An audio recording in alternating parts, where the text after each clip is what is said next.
Good evening. We are in our 1010 Northwest Community College class meeting number 7 for March 17th, 2014. And what we want to do first of all is to review what our cover sheet for meeting number 7 is. Then we'll review what our cover sheet is for meeting number 8 next week. Then, of course, we're going to get into the lecture of the evening on persuasion. So let's kind of get into this project now real quickly.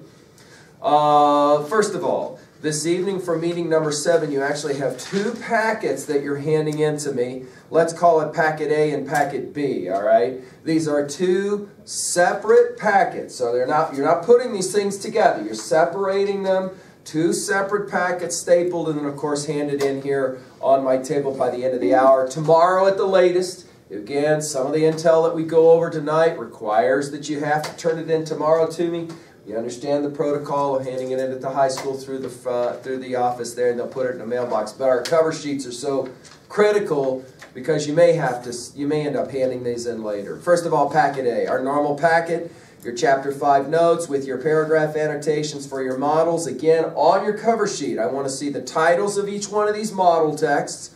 I want to see the author's name. I want to see the page number listed for where the text begins and where the text ends, okay?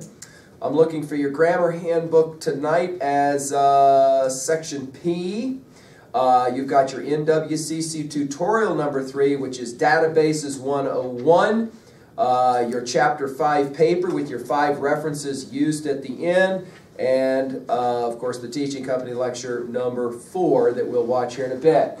Now here again, if there's any of this information that you do not provide me in your packet, then on your cover sheet you want to articulate that in red ink.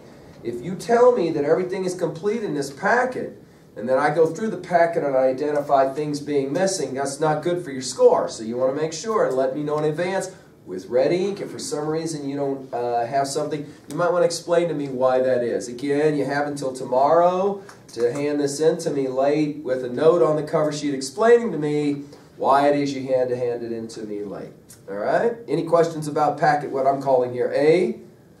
Okay, let's talk Packet B real quickly. Again, you're going to have a cover sheet for this one just as well. You're going to call it Final Formal Paper Number 1. You had either Chapter 2 or Chapter 3 that you're choosing, one of the 2. On the cover sheet, you're going to name which chapter you're submitting. You're going to name what the topic is, the chapter topic, that kind of thing. You want to make sure in either paper, doesn't matter to me which one of these you chose, but make sure that you use the dialogue. And then with red ink, please identify the 3 reasons out to the right margin, the 3 reasons why whatever it is that you're writing about is important to you in those 3 paragraphs. So you want to make sure that you've identified that, all right? Of course, I would say it, as I said to you the last time, don't hand this paper in without having proofed it well, because if I find typos or grammatical errors or whatever, I got to jack your score. Remember, this is a final formal paper, all right? Any questions about Packet B? I have a question about Packet A. Packet A question. We'll go back. So, do we not have to put 3 reasons why this is important to us for that? For the Packet A paper of the Chapter 5 paper, it's kind of going to assume that maybe there's some validation where you talk about reasons why. But what we're talking about there is different from what we're talking about for the Chapter 2 or the Chapter 3 paper, or the Final Formal Paper number 1. You specifically are talking about 3 reasons why the event and or the person or whatever is important for you. And so that's what you're identifying. In the Chapter 5 paper, you do not identify with red ink 3 reasons why or any of that, assuming that you've got some explanation as to why you're validating your thesis. But what we're doing in Packet B is a little bit different there. It's a good question. Anybody else? So, say I may not have noted on all of the modules, like after 5, there was like 4 of them or something? You're talking about the models? Yes, okay. models. The reading models. Got it. I was supposed to have done that. You bet. So any of those, from here on out, any reading model that you're working with within a chapter, you want to identify, again, 3 things I'm looking for. 1, I'm looking for the title the author and the title of the text, so that's 2, and then the page ranges for those. You can handwrite those in if some of that intel for you is not done. If you've done it, you just didn't put it on the cover sheet. So in other words, you did those models, but you just didn't put it on the cover sheet, then you can just handwrite it on the cover sheet. If you haven't done it, then obviously you want to submit to me tomorrow because you want to make sure and get that done. All right? Thank you for that question. It's a good one. All right, let's now go to a new sheet of paper. Master scheduling, day planners, however you write this information down. This is our work now for meeting number 8, which happens, of course, next week on March 2-4. Okay, so here we go. March 2-4. First of all, 1, you're going to have Chapter 6 notes with your paragraph annotation models. Just like we said before, same gig applies. Every time there's a model in this chapter, you want to make sure that you have a paragraph annotation, and that's listed, of course, on your cover sheet. 2, excuse me, you're going to have your Chapter 19 work. Go ahead and look at this now in your hymnal, starting on 670 to 687. You want to list those pages, 670 to 687. All you're doing on this work now is bullet pointing this work. All right, that's all you got to do. You're bullet pointing the work. Okay, what does that mean? You're going to basically summarize the major information from this chapter. Okay. We now really do begin to wade into the major part of our course. And the academic writing that is so central to what we're doing is now, of course, going to begin to become paramount. So as we give you this information, bullet pointing is so crucial as we move towards the final formal papers that you will hand in as number 2, 3, and of course 4. All right? Number 3, back to your cover sheet. Number 3, your grammar handbook. This one is section M\L. Okay? Section ML. All right? Number 4, you're going to call it 4A, 4B. These are your NWCC tutorials online. You're going to find, the first one is finding a journal or periodical. That's 4A. And 4B, we're going to call it scholarly versus popular articles. So again, 4A, finding a journal or periodical article. 4B, scholarly versus popular articles. Okay, so here already we're talking about researching, especially using our library resources, especially on the campus of Northwest Community College. Crucial, crucial that you are watching these online tutorials, all right? Number 5, you'll be working with the Chapter 6 paper with your 5 references listed at the end of your paper. Let's go ahead and study this now. This is the 297, page 297 paper. Let's look at it now. On 297. Of course, by this point, I'm going to assume that you are growing comfortable with this textbook and the way Axelrod Cooper kind of sets up for you each one of these assigned topics. Now, on this one, you're going to write an essay on a controversial issue. I'm going to change the language of controversial issue to a bit of language or nomenclature that I like, I feel more comfortable with, and it's more academic, and that is an arguable thesis. Arguable thesis. Here they got controversial issue. I like arguable thesis better. Now, what do we mean by an arguable thesis? A thesis in which there is the possibility for the antithetical position. I'll say it again because this sets up my lecture I'm about to give. Your thesis has the potentiality of its antithetical position.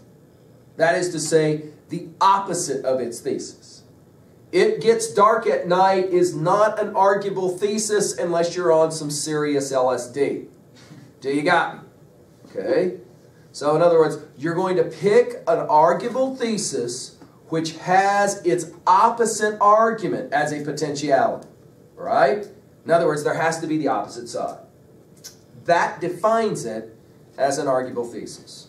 You're going to do some, it says learn more, obviously that means research.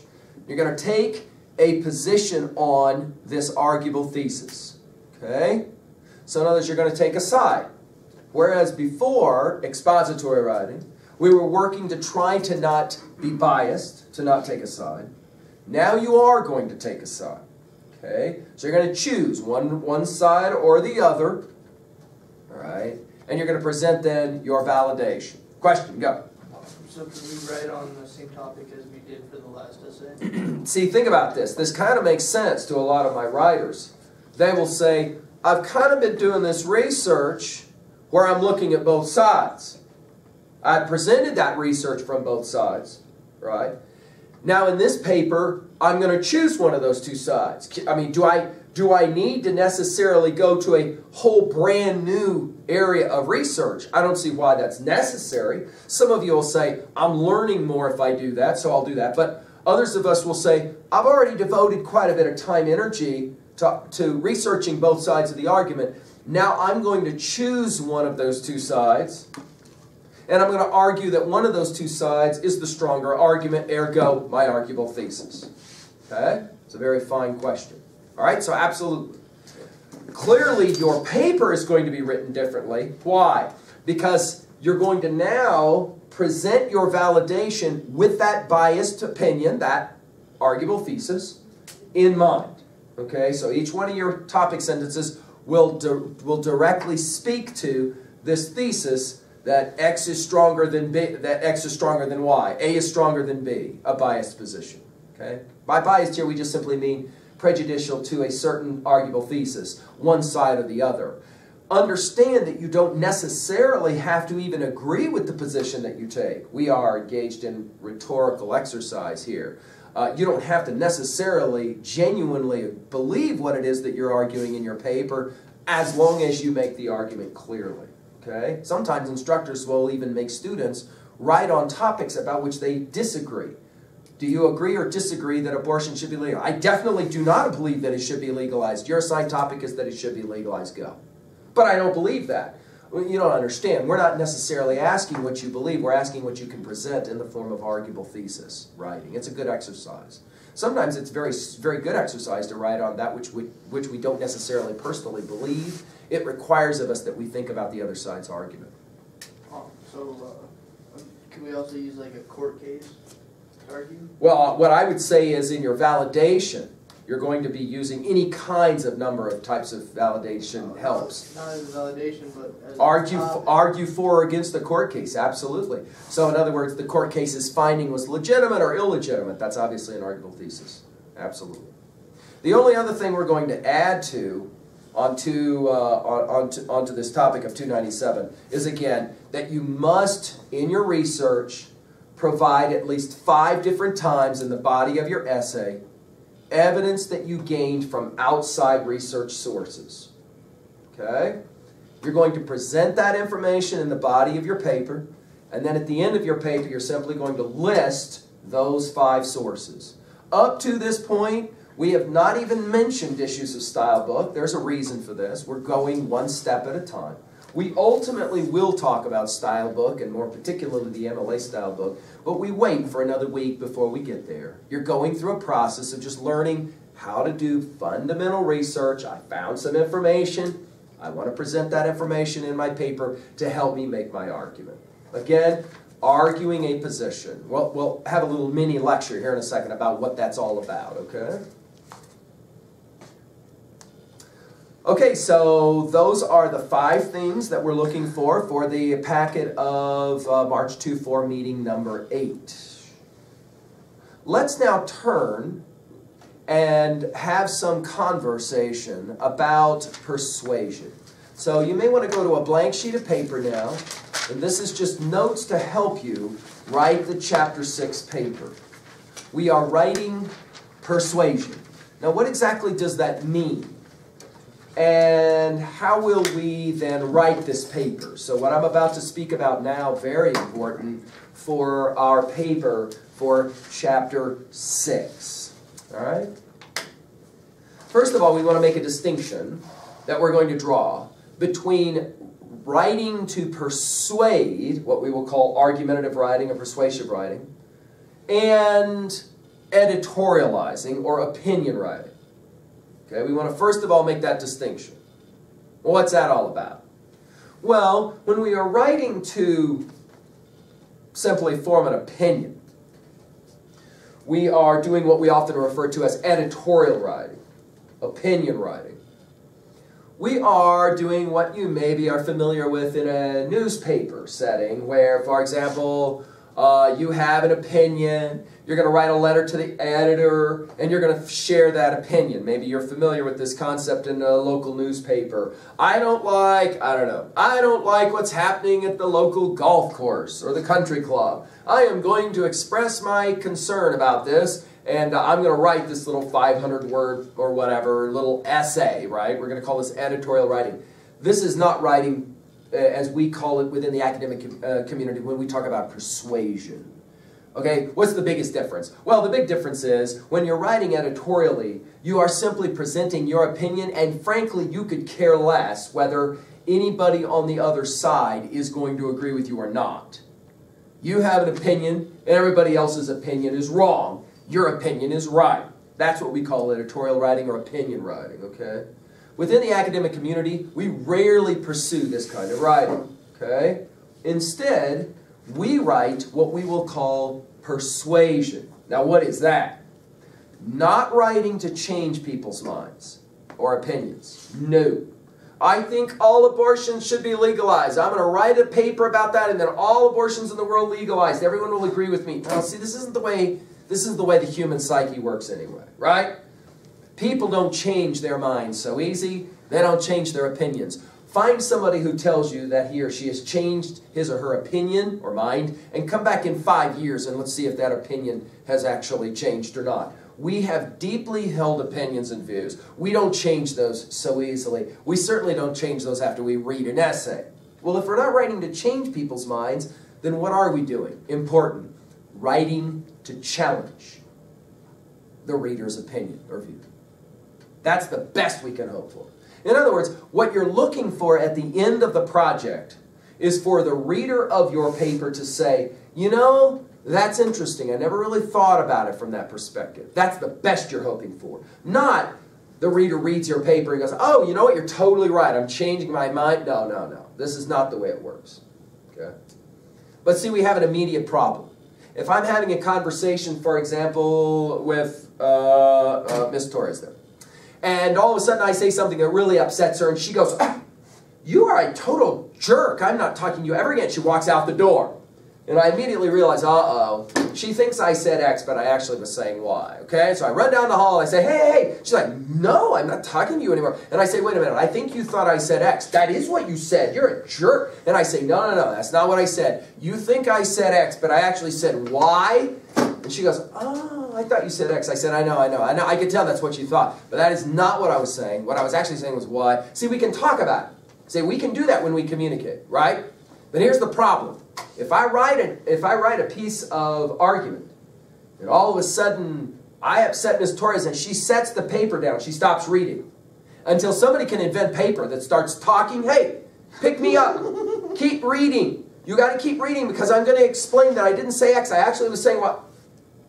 This is crucial, and although I'm being humorous, I am hitting now a fundamental rhetorical compositional paradigmic shift here between the editorial writing and persuasive argumentative writing, and that is simply this. We must assume the acrimonious audience when we write, and we must keep the acrimonious audience reading. Now that's two parts to what I just said, so I'll say it again. One, we must assume the acrimonious audience. What does acrimonious mean? I'll give you a hint.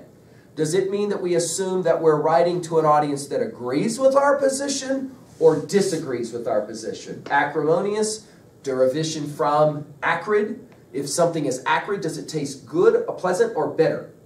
Acrid means what? Ugh. It's like eating grapefruit. Ugh, right? Bitter. Acrimonious audience means the audience who does not agree with your position. you assume that you are writing to and for the acrimonious audience, an audience that does not agree with you, that is in fact going to disagree with the thesis that you are presenting. Okay? Part 2. You must keep that acrimonious audience reading. See, here's the difference between that and editorial writing. Editorial writing says, I am going to say what I feel, and I really don't care if you agree or disagree. It doesn't matter to me, right? This is what we do in editorial writing. Agree with me, disagree with me, I really don't care. Persuasive writing, different. We begin from the premise, we've got to keep the acrimonious audience reading our paper. That means a couple of things. One, we always, as writers, are doing at least 2 things in our persuasive writing. One, we are doing what we call consideration of the historical precedent. Consideration of the historical precedent. Now, if you're all familiar with legal language, you've maybe heard about this in courts of law. The judge will sometimes even ask, is there a legal precedent here? What does the word precedent mean when it's used this way? In other words, that which came before. That which came before. In other words, we're talking about research. Research. One way to convince the acrimonious audience that I am being fair-minded is to demonstrate that I am doing some research on the topic. Are you ready for this? Research on both sides of my position. Yes, I'm going to actually research not only the side I'm arguing for, but I'm also going to research the side that I'm arguing against. Why would I do that? Because if I'm going to keep the acrimonious audience reading, the acrimonious audience has to understand at least that I have done some attempt at being fair-minded, right? Looking at all the sides, both sides of an argument. I'm aware that there is research out there against my position, not just for my position. That's the difference between editorial writing and persuasive writing, okay? In other words, I'm showing the acrimonious audience, I at least have considered your position, okay? And the way I do that is through research. When I'm lecturing, for example, a group of political science students, for example, I can immediately tell who my freshmen in college are versus my graduate level students. And the way I do that is by simply asking a question like, what's the best form of government? Simple question, right? What's the best form of government? My freshmen will jump into it every time. The best form of government is a democracy because I live in a democracy and that's the best. See, that's a freshman response. Okay? I can immediately tell my freshmen. They're ready to jump right into it. They have an opinion. They're going to give it to me. My graduate students who have been through university training, academic community, will always respond differently. They will usually respond something like this. It's a very interesting question. Shall we speak first of all about defining our terms? What do you mean by best? What do you mean by form? And what do you mean by government? We can start anywhere you'd like. For example, would you like to start with Plato and Plato's Republic? We can begin there in the early classical thinking of what we mean by government. Or we can go to Machiavelli and talk about his view of government from The Prince. Where would you like to begin? We can talk about Jeffersonian views of government and democracy from the Great Declaration of Independence. Where would you like to start? In other words, a graduate level student understands that instead of you giving your opinion on a topic, you begin with the experts. That is central. From this point on, one of the most important things you can understand about academic writing is that you always begin with research. You will cite the experts. Go back to that conversation that we had before, where I postulated, I believe it was one of our students, Ms. Wright, as being the great Stanford researcher who has discovered a certain kind of cure of a certain strain of cancer. Do you remember that? And you remember that I said in that lecture on the academic community that she would first, after she discovered her finding, she would first do what? You remember what I said? She'll write an essay. Publish it, for example, in the New England Journal of Medicine or whatever, right? Now, this is a very well-known academic scholar writing a paper about a finding within her special field. And the first thing she'll do in her essay, which by the way is of course a persuasive essay, right? Don't miss it. what she's writing is a piece of persuasion. The first thing she's going to do is to cite, that means quote, other scholars. Wait a minute, she's the scholar. I know, but she still will cite other scholars. Why? Consideration of the historical precedent. Before you give your opinion, you admit there are other people who have an opinion that matter more. This is called research. Now there are people, I'm one of them, who believe that if we could just help students learn how to do this simple little project, we could make the world safe for conversation. If you'll think about it, most of the fights in the world happen because the other side's position is never even considered. You're an idiot, you don't know what you're talking about. Let me tell you why. What are the odds that the individual you're talking to is ready to hear what you've got to say? See how that works? The minute somebody thinks that they've been called an idiot, they have a tendency to just go, and the walls go up. The acrimonious audience stops reading, and now you're not writing persuasion anymore, you are writing editorial writing. That is to say, opinion writing. That is not what we do within the academic community.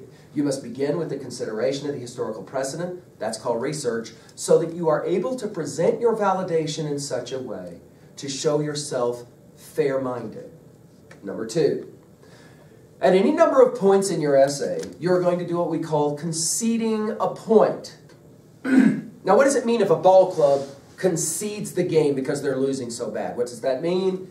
They give up and they quit, right? So they finally say, that's it, I'm done. I've had enough, no more, I quit. That's what we call conceding. Now, when we are writing persuasively, we do what we call conceding a point. That is to say, we say something the acrimonious audience will agree with. That is to say, the audience that disagrees with our position is going to agree with something we say. And then we will always follow that up with the word but or however to make our point. Now, of course, every mother has a great tuner for this one. She knows it right away. Mom, you look so... The answer is no, no matter what you're asking. Geez, I didn't even get around to ask. I know, but it's coming. You were trying to set me up. You were buttering me up. See how this? That's called conceding a point. Of course, this happens in the halls of a high school every day. Boys are too stupid to know that it's coming. Girls so much smarter. So when the girl says to the boy, we've been dating for some time and we're really close, aren't we? And the guy goes, yeah, he doesn't have a clue that the big aluminum bat's about to hit him in the face. I think it's time we become friends. You see how this works? The guy never saw it coming. Of course, all the girls in the room were like, yay, dude, obviously it was coming. Too bad you're not smart enough to see it coming. In other words, you say something that the acrimonious reader is going to agree with so that you can then follow that up with an observation that maybe is going to challenge just a little bit, the acrimonious reader. Years ago, I would give an assignment to my 1010 students. They hated me for it. The assigned topic was the thesis, arguable thesis, war is good. That was the thesis. I then gave them, the acrimonious audience, as the following. You are to write to a group of peace activists who have chained themselves to a fence outside a Nevada test site. And your thesis is war is good, and you have to write 5 paragraphs that they will read all the way to the end, ready, go.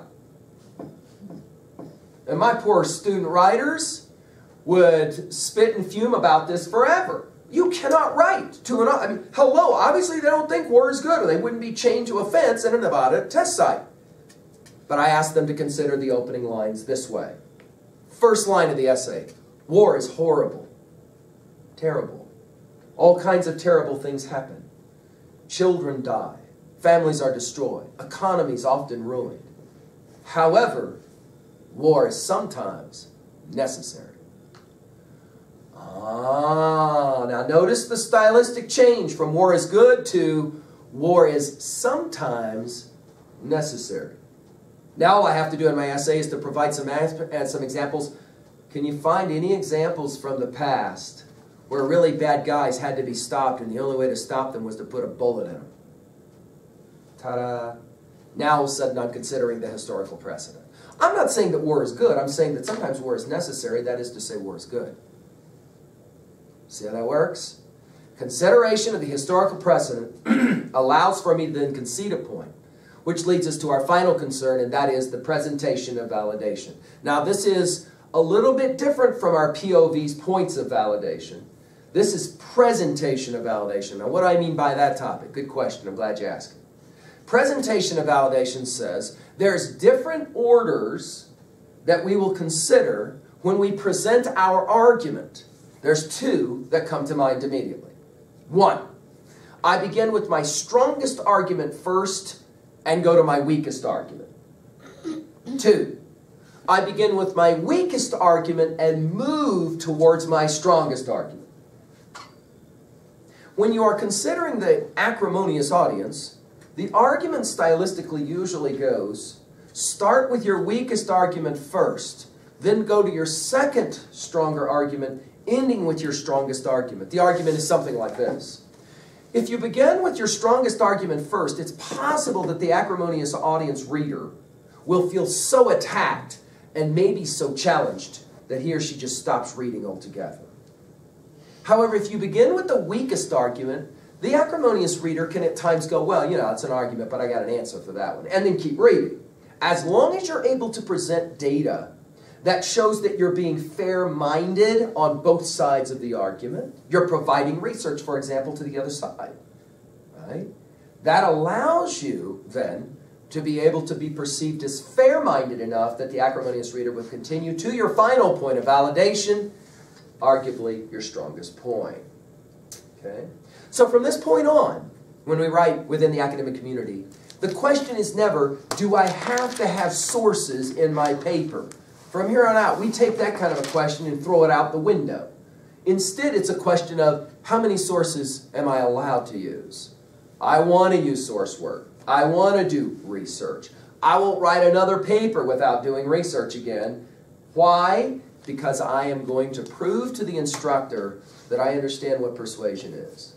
I'm going to look at both sides of the argument. I'm going to do research on both sides of the argument. And I'm going to set up my rhetorical argument in such a way that I am considering the acrimonious audience. I'm giving proper consideration to the historical precedent, research. And I'm constantly going to be utilizing this conceding of a point to show that I'm fair-minded. Got me? That's what we call persuasive writing. Okay? It demands serious amounts of work. Now, let's make an academic community observation. Okay?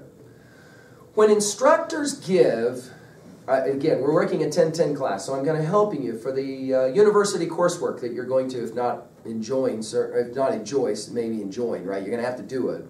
When you're writing for your biology prof, when you're writing for your history prof, et cetera, and you're writing arguable thesis stuff, you need to understand that you are playing a game with your university prof, okay? The prof does not sit down to look at your paper, or should not sit down to look at your paper, deciding whether he or she is going to agree with your position, and if the prof disagrees with your position, then you're going to get a low score. Way wrong answer. If a prof approaches your compositional attempts this way, then the prof is not being fair-minded, right? The prof is playing a game with you that says the following. I give you an assigned topic. You're going to come back with a paper that is arguable, but what I'm looking for in this paper is that you've played the game correctly. Namely, you've introduced your topic well, you have shown through an arguable thesis that you actually are taking a side one way or the other, and that your presentation of validation shows that you've done research on both sides of the argument. In other words, you're playing the game correctly.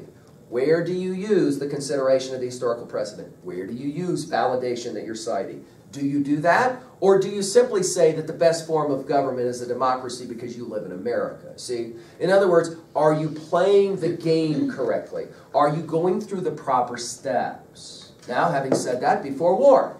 Sometimes you will get profs who will read your arguable thesis looking to either agree or disagree with your position. That is to say, your prof is the argumentative, or the the audience that is, maybe we might say, acrimonious. Your prof actually disagrees with your position. It's in situations like that you are oftentimes going to be challenged. I'll give you a classic example.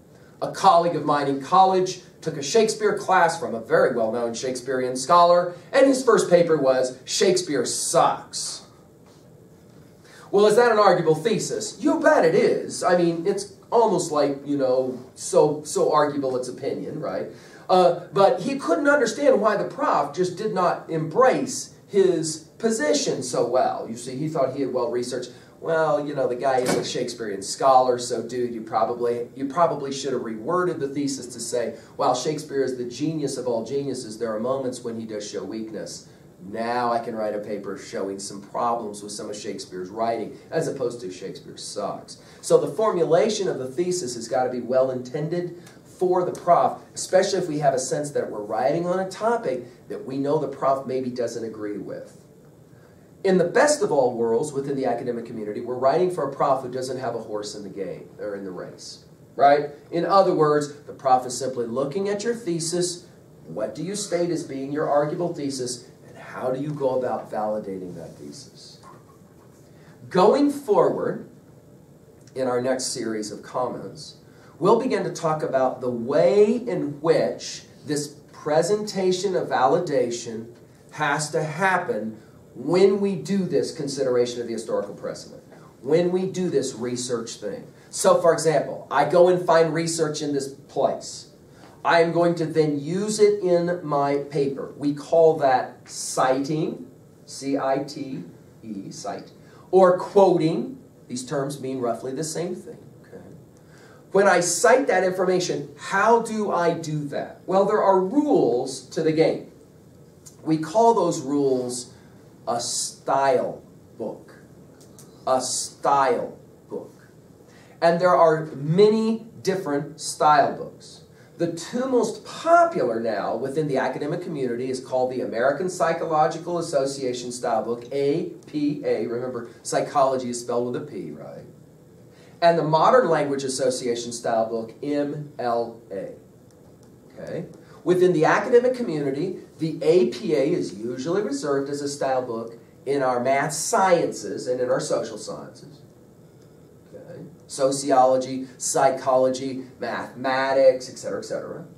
Okay? Engineers usually will use that style book. And within the humanities, we will use the Modern Language Association MLA style book. So, for example, if you're writing for an English prof or for a history prof, etc., you'll use this other style book called the MLA. Now, what Axelrod Cooper will do, and it's one of the reasons why we continue to use this textbook, is that they will introduce you to both style books, the APA and the MLA. Okay? But they're aware that the MLA is the style book that is most regularly taught in a 1010 class. Why? Because the 1010 class is an offering within the English department, not the math department. You see how it works? So the MLA style book is the one ultimately that you will become conversant with as we go forward. The papers that you will then be writing for the rest of our semester, and dare I say it, for the rest of your time within the academic community, is by and large going to be these kinds of papers that will require a style book for citation methods. There's basically two parts to that project. What happens inside the text, what we call in-text citation, and what happens at the end of the text, that is to say at the end of your paper, okay? And here we're talking about a works cited page. We split the difference for the paper that you hand in now tonight and then of course next week by asking that you simply list your findings, your source work at the end of your paper. But ultimately, there will be a style book that you will follow. We'll talk about how that will look, and a lot of it has to do, quite frankly, with how it looks. When you hit the print key, or when you're submitting your paper online to your instructor, there's a certain kind of way that your paper has to look. It's a big part of playing the compositional game within the academic community. Regardless of where you're in school, it doesn't matter whether you're a student at Northwest or a student at Stanford or Harvard, doesn't matter. There's a certain kind of style book that you'll follow. Now, here's the upside. Once you know how to use the style book, then you know that as long as you're writing argumentatively well, soundly, then you have a pretty good shot of getting at least a score of a B or higher on your paper. That's the upside. Once you know the rules of the game, you can play the rules of the game, or you can play the game much stronger and feel more confident going forward writing these papers. All right? Now that's a lot of information to throw at you in a short period of time. Questions? concerns, observations.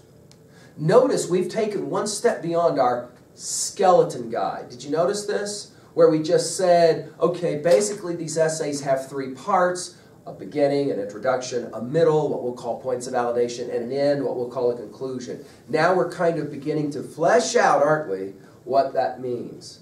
Okay? By next week, next session, we'll begin to talk more particularly about these style books. All right? We'll begin the process of starting to understand them just a little bit better. All right? Questions, comments? All right, well, let's go ahead now and take a little break before we get on with our next project, all right?